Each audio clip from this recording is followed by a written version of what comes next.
अस्सलाम के व्यूवर, उम्मीद करता हूँ सब खैरियत से होंगे। कबूतरबाजी की बात हो रही है और गर्म मौसम के हवाले से बात हो रही है, शदीद मौसम के हवाले से बात हो रही है। इसमें जो शदीद मौसम है, बहुत ही ज़्यादा टेम्परेचर में कबूतर, जो परफार्मर कबूतर हैं वो आप सब मानते होंगे, जिन्होंने लोहा बनाया वो टैडी कबूतर हैं। आप टैडी कबूतर, अच्छा लेवल का टैडी कबूतर लें। अब होता ये है कि आपने सुना होगा, बहुत से लोग कहते हैं कि टैडी अच्छे नहीं हैं, कोई कहता है कसूरी अच्छे नहीं है, कोई कहता है सियालकोटी अच्छे नहीं हैं। तो इसमें अपनी अपनी ऑब्जर्वेशन है। कोई नाम क्या कह देता है कि मियाँ नज़ीर की ब्लड लाइन्स अच्छी नहीं हैं, गोल्डन अच्छे नहीं हैं जी, रोजे अच्छे नहीं हैं। तो ये सब अपनी अपनी ऑब्जर्वेशन है, उसमें कबूतरों का कसूर नहीं है। एक्चुअली बंदा जो बोल रहा होता है वो अपने एक्सपीरियंस से बोल रहा होता है।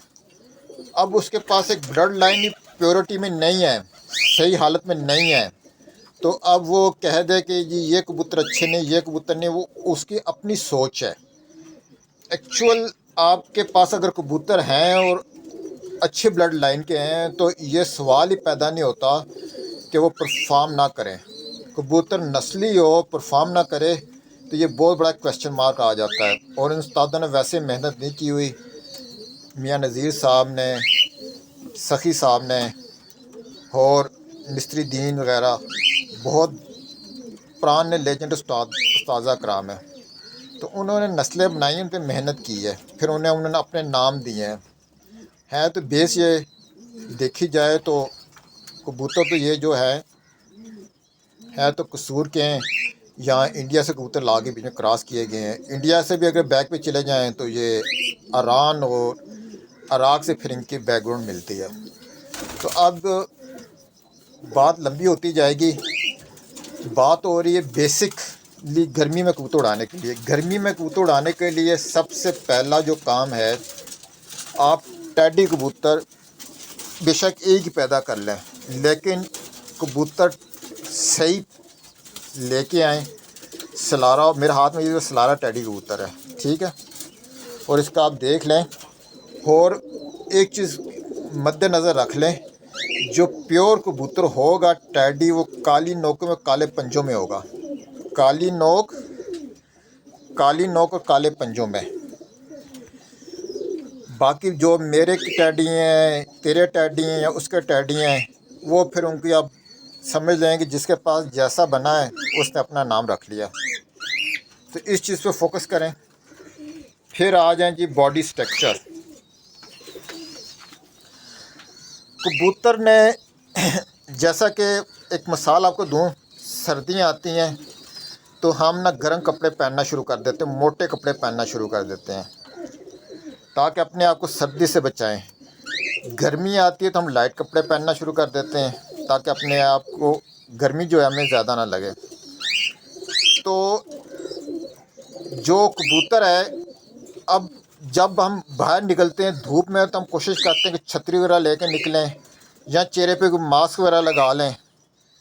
तो बेसिकली परिंदे को भी जो है गर्मी में उड़ना होता है, तो इसका सबसे पहला जो इंटरेक्शन मौसम के साथ होता है वो इसका ये वाला हिस्सा इंटरेक्ट करता है। चोंच, नाक, माथा। अब कबूतर का मैं चेंज करके बताता हूँ। बात कर रहा था मैं चोंच, नाक और माथे की बात कर रहा था। ये आपके जो हैं स्लोप में होने चाहिए। बैठवां सर, यानी ये आप देखें सर, बैठवां सर होना चाहिए। मैं बात कर रहा हूँ जेठ के हवाले से, गर्म मौसम के हवाले से बात कर रहा हूँ, नॉर्मल मौसम में बात नहीं कर रहा। नॉर्मल मौसम में हर तरह का कबूतर उड़ जाता है, लेकिन जेठ में शदीद गर्मी में ख़ास जिसामत का कबूतर उड़ता है, बॉडी स्ट्रक्चर का कबूतर उड़ता है। और ये वीडियो जो है चोंच से लेके पंजों तक की वीडियो बनेगी। इसमें हर बॉडी स्ट्रक्चर की अहमियत की बात की जाएगी। तो इसलिए ये कबूतरबाजी की जो बेसिक हैं ये नए शौकीनों के लिए हैं। اور یہ اپنی میری ایک جو ہے رائے ہے، اس سے آپ اختلاف کر سکتے ہیں۔ تو اس میں جو چیز ہے، آپ نے جس چیز کو فوکس کرنا ہے اس میں دیکھیں، چونچ کے بعد ناک دیکھیں۔ اب ناک جو ہے یہ ابرا جو ہوتا ہے ریسر میں ہوتا ہے، جو ہیئر فلائر ہوتے ہیں میں ناک بیٹھا ہوا ہوتا ہے۔ اب جو ہیئر فلائر ہوتے ہیں ان پہ اب میں نے سنا بھی ہے اور یوٹیوب پہ میں نے دیکھا ہے، کہتے ہیں جی ناک میں جو ہے نا سیانی ناک میں واپسی ناک میں رکھی ہوئی ہے۔ تو ٹھیک ہے جی، ہم مان لیتے ہیں، لیکن میری جہاں تک اپنی آبزرویشن ہے، جہاں تک میں نے تحقیق کی ہوئی ہے، ناک جو ہے ریسرس کو اس لیے ناک ان کی بڑی ہوتی ہے، ان کو سمیل پہ لگایا جاتا ہے، اور وہ اپنے ایریے کے وہ ٹریک کرتے ہوئے سمیل کرتے ہوئے وہ گھر تک مینیج کرتے ہیں۔ 1 کلومیٹر کی ٹریننگ دی جاتی ہے، پھر 2 کلومیٹر، 3 کلومیٹر کی، 10 کلومیٹر، اس طرح اسے بڑھایا جاتا ہے۔ تو وہ سمیل ڈکٹیکٹ کرنے کے لیے ان کا ناک کا نتھنا بڑا ہونا ضروری ہے۔ اور جہاں تک ہمارے کبوتر کا بات کی جائے، یہ ہائی فلائر، ان کی ناک جو ہے بیٹھی ہونی چاہیے، ناک ابری ہونی چاہیے، کیونکہ اگر ابری ناک ہوگی تو ڈسٹ پارٹیکلز وغیرہ آلودہ موسم کے جتنا بھی ہوگا وہ سارے کا سارا ناک میں جائے گا، کبوتر کی ناک بند ہو جائے گا، کبوتر کا پھر جس طرف منہ ہوگا اس طرف تیر جائے گا۔ ٹھیک ہے، تو اس لیے ناک کا بیٹھا ہونا، چونچ دیکھیں آپ، چونچ جو ہے، چونچ بھی اس کی باریک ہے، بیٹھی چونچ ہے، سر کا اوپر سے ماتھا بھی بیٹھا ہوا ہے۔ سب سے پہلا جو ہے یہ پوائنٹ ہے، جو کبوتر نے ہوا میں پرفارم کرنا ہے، موسم میں اڑنا ہے، تو اس کا منہ آگے سے اس لیول کا ہوگا تو اس کو ہوا کو کاٹنا اچھا ہوگا، ذرا بھی ریزسٹنس نہیں آئے گی، ہوا سلپ ہو کے نکل جائے گی۔ تو یہ چیز جو ہے یہ کاؤنٹ کرتی ہے۔ تو سیکنڈ پھر ویڈیو جو بناؤں گا تو اس سے آپ دیکھیے گا، تو انشاءاللہ آپ کو بہت فائدہ ہوگا۔ سے ریکویسٹ ہے سبسکرائب کیجیے گا۔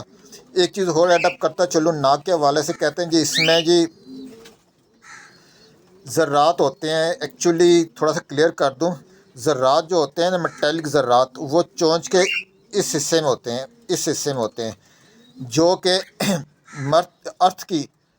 ارتھ کی میگنیٹک فیلڈ کے ساتھ کنیکٹ ہوتے ہیں، اور کبوتر جو ہے اس کی وجہ سے اپنے گھر کی سیان کرتا ہے۔ تو یہ ناک میں ذرات والی بات چلے مان لیتے ہیں، یہ بھی ان کی اپنی لاجک ہے، یہاں ہوتے ہیں، اور دوسری جب آگے آنکھ کی طرف آؤں گا پھر وہاں بات کروں گا۔ فی الحال چونچ کی اور ناک اور ماتھے کی بات میں نے کی ہے۔ ونس اگین آپ لوگوں سے ریکویسٹ ہے کہ سبسکرائب کیجیے گا، لائک کیجیے گا۔ جزاک اللہ۔